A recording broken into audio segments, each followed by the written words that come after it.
The flag-burning, terrorist-supporting, anti-Israel protesters are proving Netanyahu right. I want to read to you the words of Douglas Murray, writing recently in the New York Post, where he talks about what's happened recently. And one of the reasons I wanted to read this article is because it deals with the key issue that people like Vice President Harris, Kamala Harris, and others think if we just placate both sides, pander a bit to both sides, that will be the way forward. Actually, what we've seen is that if you try to pander to those who are just hateful and let down your allies a lot more, all you do is delay the inevitable and create more conflict, more destruction, and you simply allow the problems to fester. This is what he said. On Wednesday, I was down in Washington, D.C. to hear Israeli Prime Minister Benjamin Netanyahu give his address to the joint session of Congress. I don't think I've ever seen a case made so forcefully, not just by the speaker, but by the people who had come to town to oppose him. As I waited to get into the heavily guarded Capitol, I chatted with two very friendly and professional police officers. As we were there, a number of groups of anti-Israel protesters started to march past. Many of them were so proud of their views that they covered their faces, as usual, with COVID masks. You bleep, bleep, bleep. Get the bleep out of our city, they screamed at the policemen.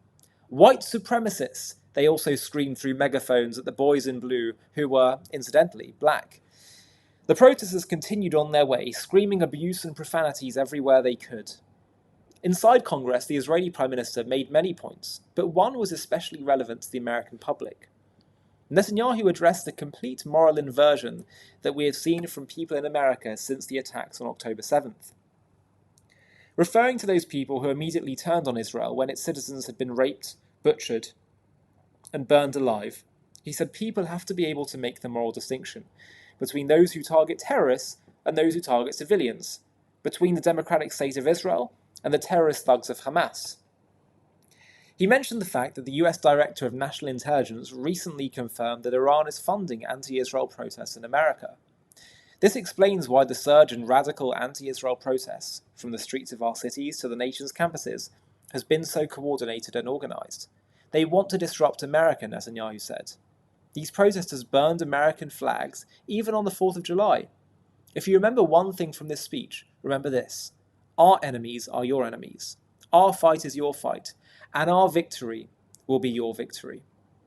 Prominent Democrats, including Nancy Pelosi, who had boycotted the Prime Minister's speech, promptly took to social media to denounce Netanyahu for these words. How dare the Israeli Prime Minister suggest that these protesters are bigots, useful idiots of the Iranians and much more. As if on cue, the mobs outside on the streets of Washington immediately proved Netanyahu right. Outside Union Station, these terrorist supporters ripped down the American flags that were flying there, and then the mob burned them, right on the street of the nation's capital. The flag that the American servicemen throughout the generations and to this day have fought for, bled for, and died for, was burned and trampled on by people who no longer even pretend that their problem is with Israel. The Liberty Bell replica outside Union Station was another object of their rage. F Israel, F capitalists, and abolish the USA, the protesters graffitied all over it. Another inanimate object on which they concentrated their fury was the Christopher Columbus monument. By the end of the afternoon, the monument was completely covered in graffiti. Were the people who attacked it interested in peace? Did they simply want to cease fire in Gaza? Apparently not. The biggest legend written in red graffiti on the monument was simple. Hamas is coming. These terrorist supporters even had the temerity to hoist up a Palestinian flag in Washington, where the American flag had once flown. At the end of the day, when the business of democracy was done, a group of members of the House, fresh from voting, went to Union Station. There, House Speaker Mike Johnson, Representative Dan Crenshaw, and many other veterans raised the American flag once again. Thank goodness they did. It was a moment of cleanliness after a day of pollution, literal and moral. There are still some people, like Kamala Harris, who also boycotted the speech, who seem to think that they can pander to these extremists on their side. They imagine that if they just give in to them a bit and let down their allies a lot, the situation will de-escalate and rights will prevail. Events in Washington on Wednesday suggest otherwise. What concessions can you possibly make to people who act like this? At the Watergate Hotel, where the Israeli Prime Minister was saying, protesters gathered day and night. Jewish bleep, we're going to kill all of you, said one. We're going to burn you, Allahu Akbar, Hamas, shouted another. Other activists decided to make their views even clearer. The evening before the speech, they let loose a swarm of maggots and cockroaches into the Watergate Hotel. That is some lovely dehumanizing behavior right there. I wonder if the Love is Love brigades have anything to say about it. What do Kamala Harris and Nancy Pelosi imagine they can do to placate these people? I'm sure that they do deplore the people who walked around Washington on Wednesday openly flying the flag of the terrorist organization Hamas. I'm sure they do disagree with the people who burned a Jew in effigy in the heart of DC, or who carried signs saying Allah is gathering all Zionists for the final solution in capitals, and depicting a mushroom cloud above the Israeli flag. Harris herself issued a statement yesterday criticizing some of the despicable acts by unpatriotic protesters. But these extremists couldn't be clearer in what they want, and there is no compromising with them. If someone is condemned for saying kill all Jews, does anyone think they will settle for just killing some Jews? If people say abolish the USA, do Kamala and others think these extremists might settle for just abolishing some of the USA? Anyone who thinks that these protesters are merely anti-Israel or anti-Netanyahu really do have another thing coming.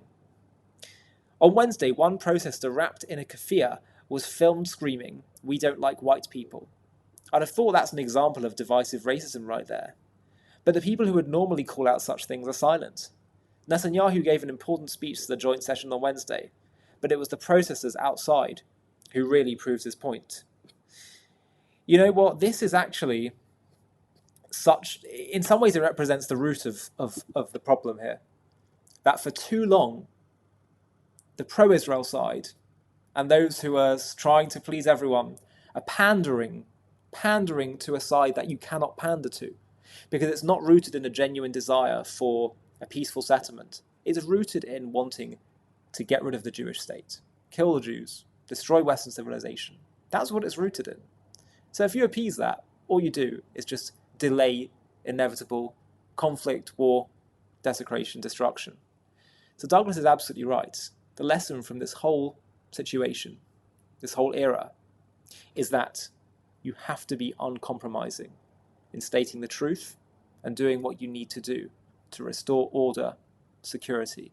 And that is what delivers long-term peace. Hi, thank you so much for watching. To watch another one, click here. To stay up to date with all our content, click here to subscribe. And if you're able to, you can help support JTV to grow and grow by clicking join below this video, where you can become a member and get perks including early access to videos and private live discussions with me. But most of all, you'll be partnering with us on our mission to change the world.